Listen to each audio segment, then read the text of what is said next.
As Aung San Suu Kyi herself has said, her release does not end the political repression in Myanmar, and there are at least 2,200 other political prisoners in the country, many of whom Amnesty International considers prisoners of conscience. They're in prison simply because of what they've said, very peacefully.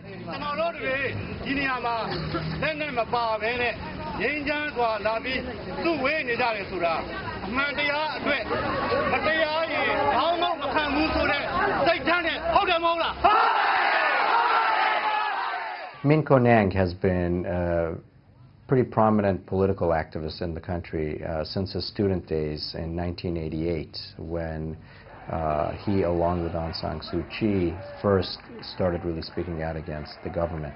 In 2007, when the country's monks and people stood up again against the government, he was again politically active, but for his very peaceful activities, he was given a 65-year sentence.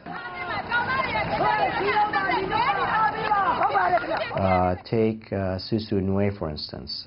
She was given an 8-year sentence in 2008 because she simply hung up a banner outside the hotel of a visiting UN team complaining about conditions in the country.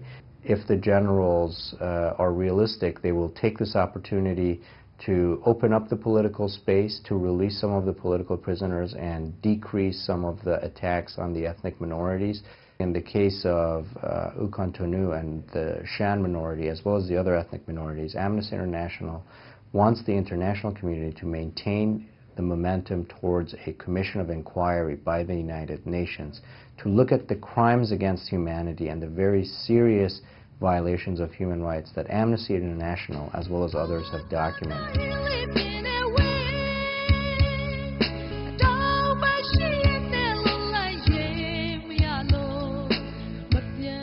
Everybody knows that without freedom, there were no progress or development to their society or to themselves.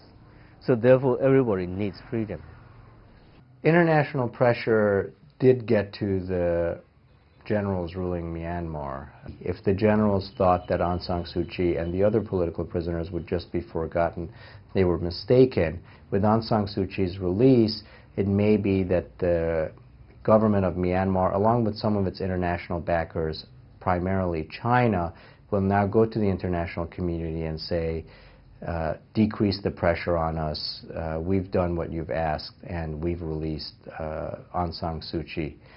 The tragedy in that would be that it would essentially be rewarding the hostage takers.